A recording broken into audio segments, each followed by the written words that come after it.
I'm just in the green room of Abbey Road Studio One, and I'm waiting for Mirek, who's the head of audio product, and he's currently in a session, but he promised to show us around a little bit, and I'm really excited.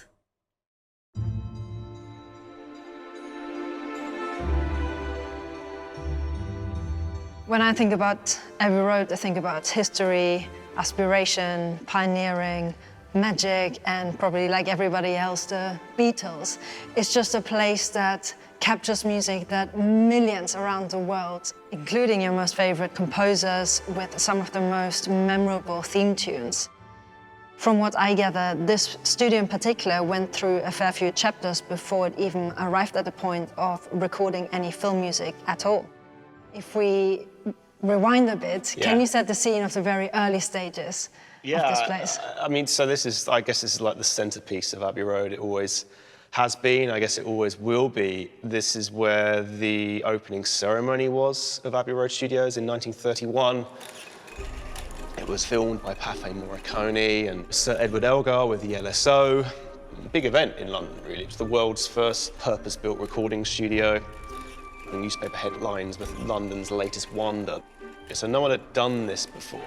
What they were trying to do was create a concert hall, because that's kind of what they knew. That's where music was played, and up until that point where most music was recorded.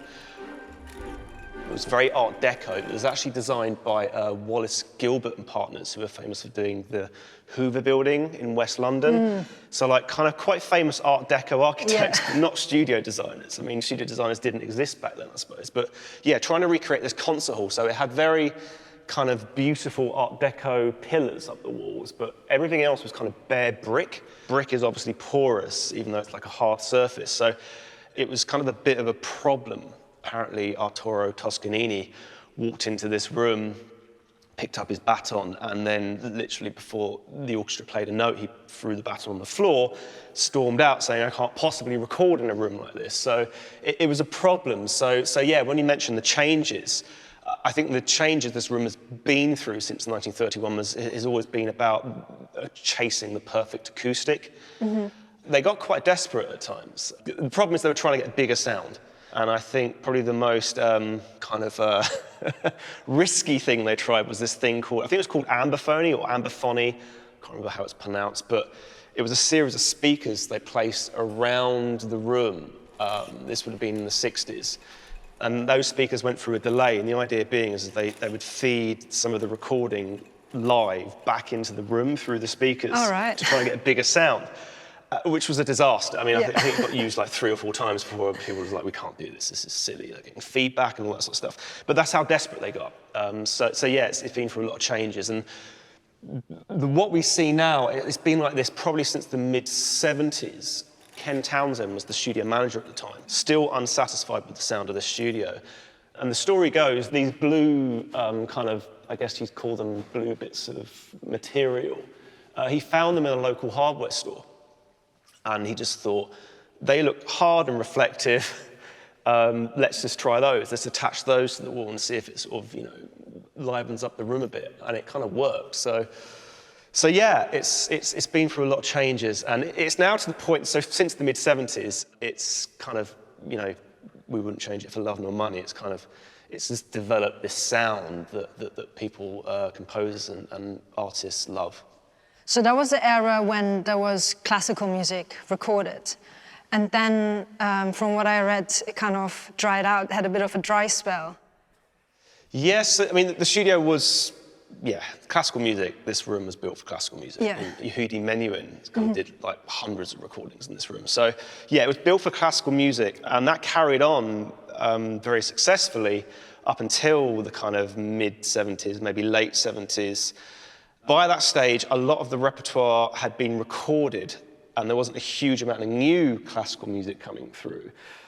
So yeah, the recording sort of started to dry up, as it were. The room wasn't being used as much as it should have been. So this was like EMI Classics, kind of like flagship studio, as it were, because Abbey Road used to be owned by EMI. So it was becoming a problem because the room wasn't being used.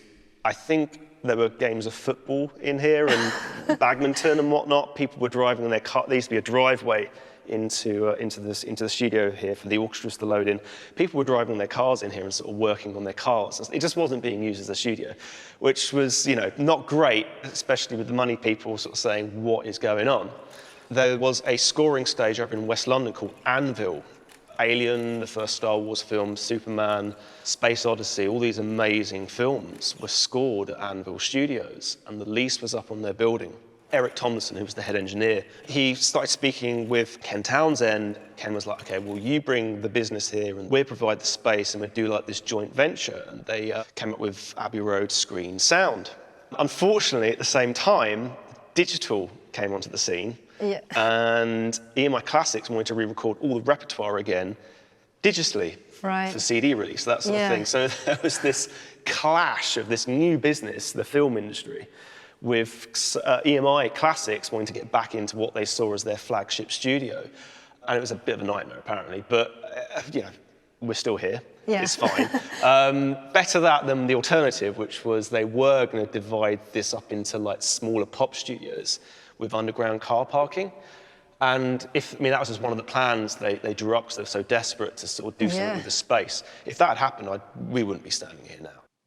I'd love for you to talk about Star Wars a little bit, because I think that gives a really nice example of Return of the Jedi, which has been recorded in here, and Empire Strikes Back actually in a different studio. So if you were to go and listen to these recordings and compare them, what would you say are the sonic attributes that you would have to listen out for the Abbey Road recording? Yeah, so Star Wars, New Hope and Empire Strikes Back, they were recorded in Anvil Studios by Eric Tomlinson and his assistant Alan Snelling. So in 1983, they did Return of the Jedi here. If you go onto like Spitfire, for example, and listen to the opening of A New Hope and then quickly just go to the opening of Return of the Jedi, you do hear a very different sonic palette sort of going on. I haven't seen many photographs of Anvil, but it was like a smaller looking space, whereas this, you can hear the acoustic of, just us talking, right? It's quite a big sounding room, and that does come across in all the recordings that are done here, obviously, but it's a really interesting test to do that opening of New Hope versus opening of Return of the Jedi, because you do hear the kind of Abbey Road influence on the sound. It just sounds quite widescreen to me. It's big. Just sort of clapping your hand, it's like a 2.3 second reverb time, depending on who you ask or how busy the room is, how many people are in the room. But it's a big sounding room, and there's just a sonic fingerprint on anything you record in here. When you record an orchestra in here with, say, like a choir as well, especially at the same time, which they used to do in those early film scores, like Raiders of the Lost Ark, and certainly Return of the Jedi as well. John Williams would first of all, he'd be portrait, so he'd be sort of down there somewhere, and the orchestra would kind of be wrapped around, and the choir would be on staging at the back. Now, if you just think of all those bodies in the room, all those musicians in the room, all, just playing, the whole room must have been like singing, humming. It must have been quite amazing. Actually, this hole up in the wall here, so 35mm projection. You can imagine like the map scene in Raiders of the Lost Ark with 35mm projection, which looks great anyway, with on a massive screen with John Williams, the LSO, and a choir at the back. It must have been like quite an amazing spectacle. What's the most people you can fit in this room? I don't know if anyone's done like an official count, but like if you got like a full orchestra with a large choir at the back, I don't know, you're probably looking at 120 to 50 people maybe at the same time. The room would be pretty busy. You've scored in here, right? I was in one session here, yeah. But 43 piece, on the 24th of May, very memorable. Definitely gonna remember that date for a while. Can you remember your very first session in here? Not my first session, because I was an assistant engineer here for quite a while.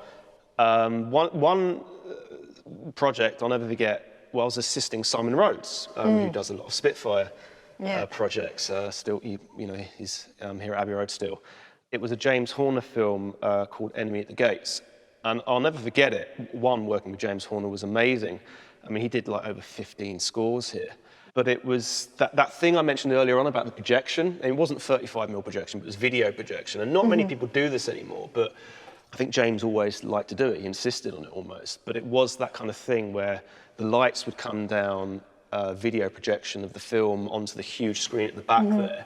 So, you know, all the lights are down. You've got huge cinematic projection. You've got James Horner out here conducting. And I will never forget that. It was just like an amazing experience. Yeah, that must be imprinted. We were recording one of the Star Wars games in here, Jedi Fallen Order. And we've been given downtime, as it were, to sort of do some experiments with immersive audio. Yeah. So anyway, I stood behind the conductor's podium, and it was the LSO. It was amazing. We got the time, and we asked them to play the theme from Star Wars. Oh, yeah. And I was just kind of just standing behind the conductor, and it's sort of like, they went in. I just remember just being sort of almost like, I'm exaggerating here, but it was almost like I was being blown backwards by the sound. You know, it's like absolutely amazing. And they played the whole cue. And at the end, like, you know, the quiet bit where it sort of dies out, and even some of the orchestra members had like a little smirk on their face. That must be so great, having the best musicians at sort of your command in a way. But that sound is... Yeah, what they create, it's beautiful. So we're going to the control room, yeah? Yes.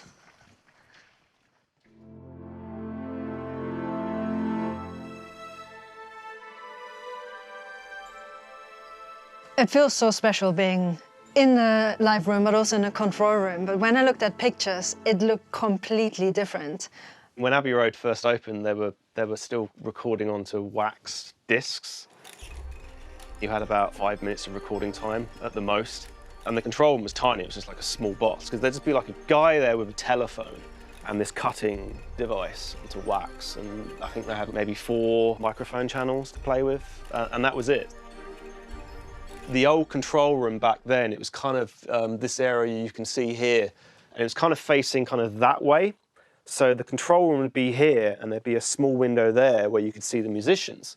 Yeah. So you kind of, you know, when we started doing film music here, you had this weird thing going on where the sound was there, but the visuals were over there. And rumour has it, Steven Spielberg, when they were doing Raiders of the Lost Ark, kind of walked into the control room, and he's like, well, where do you want me to stand? Do you want me to face standing the music or face standing the picture? Because, I mean, these directors were used to like these amazing film scoring facilities in Hollywood, right? Where it was like you literally stood in a cinema or in this huge sort of scoring stage. And Abbey Road wasn't that. I mean, it is that now, but it wasn't that back then. It was that business was kind of shoehorned into the existing business and the existing infrastructure. So I think there were a lot of teething problems in the early days of film scoring here. There were a lot of complaints and sort of like, they just got on with it, you know, at the end of the day. But I mean, now obviously it's like, you know, a great facility, second to none, and you can see the picture and listen to the sound in the same direction now. It's amazing. It sounds like there have been an insane amount of changes here, from going from 4-track to 8-track to digital, and now there is remote sessions. How does Abbey Road cater to those? I think when they did the special editions of the Star Wars films in the late 90s, George Lucas couldn't get over here, but John Williams was here, and they set up like this massive satellite system in the car park. You know, it was doable, but it wasn't practical. Even on the Lord of the Rings films, we were using ISDN lines, which were kind of sending audio over the internet, but it was just a bit faffy. It was like I had to go to a separate room, dial in a number, patch all the audio in with patch cords, and there was like a delay on it, and it just wasn't very kind of, I don't know, clean or practical, put it that way. And there was a video system we were using at the time called, I think it was called Polygon or something like that, which to me blew my mind. This was like 2000, I think, and I was like, oh my God, you can see people on the other side of the world and what's into the future.